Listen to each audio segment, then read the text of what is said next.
আসসালামু আলাইকুম প্রিয় দর্শক, ভিডিও মেকানিকের পক্ষ থেকে আপনাদের সবাইকে স্বাগতম। তো আজকে আপনাদেরকে দেখাবো যাদের সাইকেল রানিং অবস্থায় বন্ধ হয়ে যায়, আবার ফুল টানো ওঠে না, গাড়িটা এসকায় মানে থেমে থেমে চলে। তো আজকে ভিডিওটা তাদের জন্য। আপনারা এই ভিডিওটা দেখে নিজে নিজে সমাধান করতে পারবেন। তো এই গাড়িটার সমস্যা হচ্ছে, গাড়িদের মধ্যে দেখেন এটার যে এয়ার ফিল্টার আছে, যেটার মধ্যে হাওয়াটা গাড়ি টানে, অক্সিজেনটা টানে, দেখেন কী পরিমাণে ময়লা। এটার মধ্যে পানি এবং ময়লা লেগে এটা মোবিলের মতো হয়ে গেছে।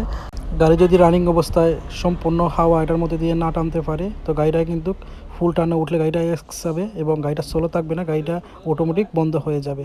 তো অবশ্যই যাদের সাইকেল আছে আপনারা এটা কিন্তু মেকানিকের কাছে নেওয়া লাগে না, আপনারা নিজেই এটা পরিষ্কার করে লাগাতে পারবেন। তো আজকে আপনাদেরকে এই ভিডিওটা দেখে আপনারা নিজেই পরিষ্কার করে লাগাতে পারবেন। তো এটার মধ্যে কিছু পেট্রোল দিয়ে এটাকে ভালোভাবে এইভাবে ধুয়ে নেবেন, গাড়ি থেকে পেট্রোলটা বার করে।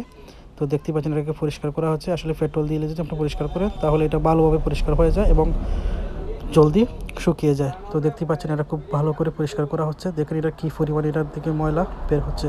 তো অবশ্যই আপনাদের সাইকেলের যদি সেম সমস্যা থাকে তো আপনারা এইভাবে এটা পরিষ্কার করে রোদে শুকায় আবার লাগিয়ে গাড়িটার সমস্যাটা সমাধান করতে পারবেন।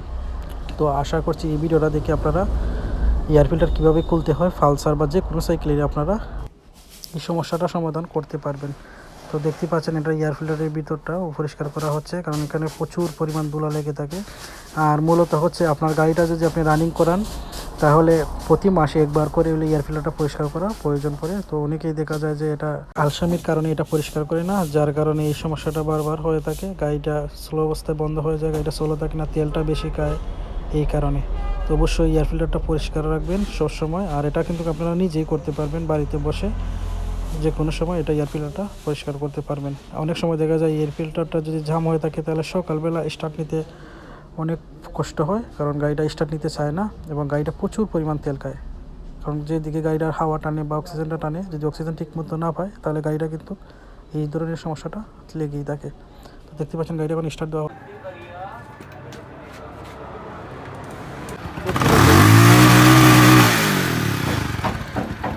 কোনো গাড়ির সমস্যা না। প্রিয় দর্শক, দেখতে পাচ্ছেন গাড়িটার সমস্যাটা সমাধান হয়ে গেছে, গাড়িটা ওকে হয়ে গেছে। তো ভিডিওটি ভালো লাগলে আমাদের চ্যানেলটা সাবস্ক্রাইব করুন এবং আমাদের পাশে থাকুন। ধন্যবাদ সবাই। ঠিক আছে না?